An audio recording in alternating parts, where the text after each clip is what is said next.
guest today is the 6'9" forward from the University of Oklahoma. He was the number one pick in the 2009 NBA draft, the 2011 Rookie of the Year, 2011 Slam Dunk Contest champion, 6-time NBA All-Star, 5-time All-NBA. He made his broadcasting debut this NBA season as studio panelist on Amazon Prime. Yes, he did. Please welcome perhaps the greatest dunker of all time Ever. Blake Griffin!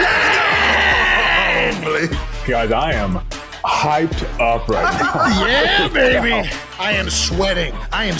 From that. He usually blows a gasket. I can't wait till it actually blows one of these days. It's going to do me in. Fane just pops. Yeah, busts a blood vessel in your eye. Any good GM isn't just going to fucking shoot it down. They're going to hear what the fucking offer is. But at the same time, teams that aren't interested in moving players, they don't say that to the public. Like, yeah, no, we're sticking behind our guy. Like, we're not doing that. It's been pretty apparent to anybody that's been following this. And both sides want to move on. Well, I think that there is a speculation. Allegedly, both sides. I think that there's a willingness to move on for the right price from the Eagles if teams are willing to match what would be a fair asking price for the level of talent that A.J. Brown is. That's just kind of the way that all the news has been coming out about this. And June 1st happens to be the day where there's a different cap hit to the Eagles if they do move on from A.J. I want to say this. I think that A.J. Brown was not the issue with the offense of the Philadelphia Eagles, and he's a major piece that is a very good player. So at the end of the day, I think it's a net loss losing A.J. Brown. I think it'll be apparent wherever he ends up. He's a great player. He was a disgruntled player with the way he was used and some of these other things, and I get that frustration. I think his teammates get a lot of the frustration as well because you still have not seen a lot of negative comments or any negative comments come out from his teammates in the way A.J. Brown handled last season. Was it frustrating for fans to watch at times? Yes, obviously they voiced that. At the end of the day, A.J. Brown is a good teammate, a great player, and a guy that adds to an offense in a legitimate way. So if it does get to this, it sucks, right? Yeah. But it has been something that has been rumored. I think we'll get some answers too with how the Eagles handled the draft this week, right? If they draft a receiver early, that kind of tells you they plan on doing something. You know, they go out and sign Hollywood Brown. They have DeVonta Smith. They have A.J. Brown. You're probably not drafting a receiver that high with all three of those guys in the receiver and pretty set. So you draft somebody pretty high, you're probably thinking something's happening June 1st. It'll be interesting to see where the Eagles go in general. Obviously offensive line is a position that they've speculated on. Lane Johnson's getting older. I happen to think Lane has a lot of football left if he wants to play. I think, defensive end, edge rusher. Obviously, we just talked about receiver. It'll be interesting to see where the Eagles go, especially early in the draft, who's available and what they value most and kind of upgrading at. Nice. Well, it's the draft, baby. I'm fucking pumped for it. I know the entire world is pumped for it. I can't wait to see what Brett Veach does. And I know the Eagles are itching at the bit to get Thursday so they can see who they're picking in that first round, man. No thing. Is there anything else we wanted to touch on in the draft? Got Fernando Mendoza looking like he's going to be 1 overall, maybe. I don't know. Has that already been announced? I don't follow this.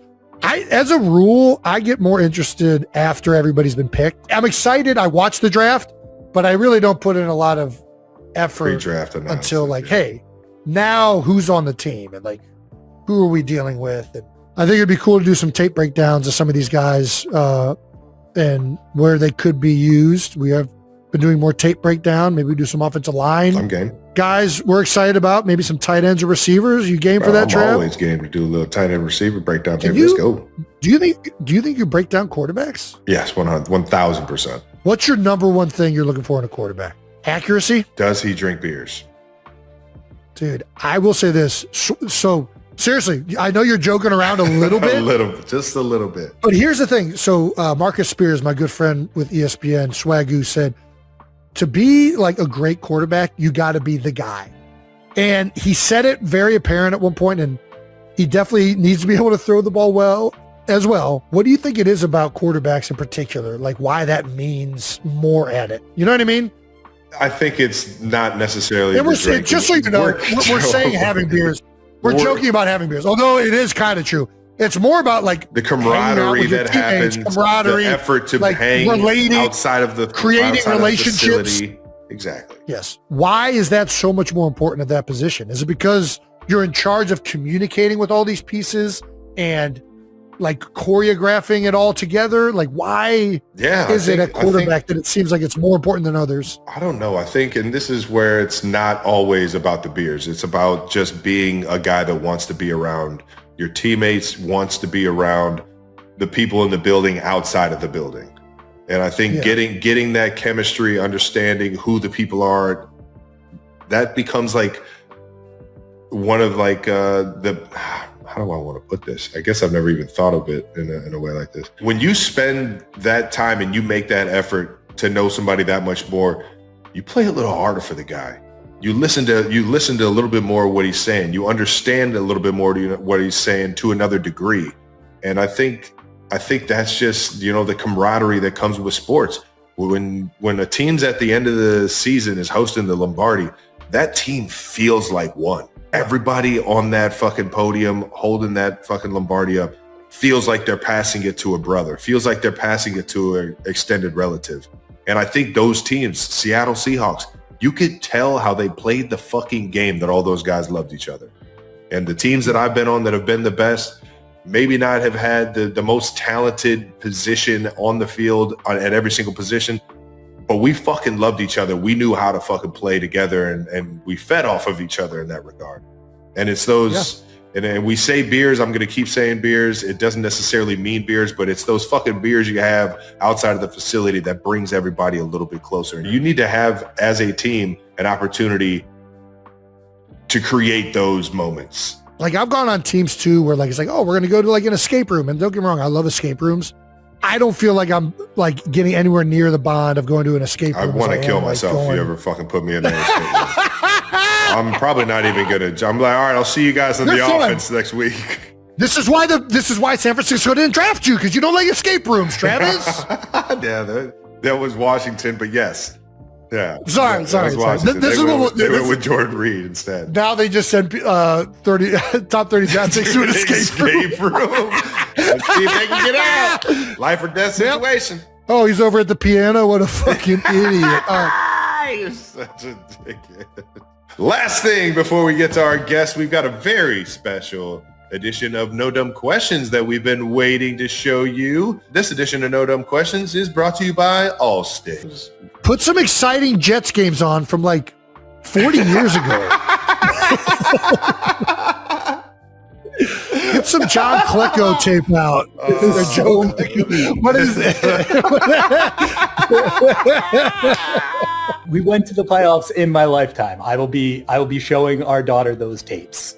And she can pretend like, hopefully by the time she's interested into football, the Jets are good. That's what I'm hoping for. What's the teacher's name again that Epi. Introduced you to Jets? Epi? Yes. Get teacher Epi down there. Yes. She will help out. Make it full circle. Yes. 100%. Teach another Chatsky generation the Jets way. Yes. We will be sworn into misery for the rest of our family. Gotta stay positive. Next year's the year. It's always the year. I'm going to raise a young optimist. I can't wait.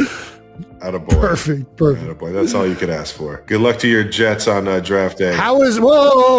So bring Jake back in here. So that was a while ago. How is Emily doing? She's doing well. We're about halfway through. We had the anatomy scan earlier this week, which was crazy, but everything's great. She's a rock star.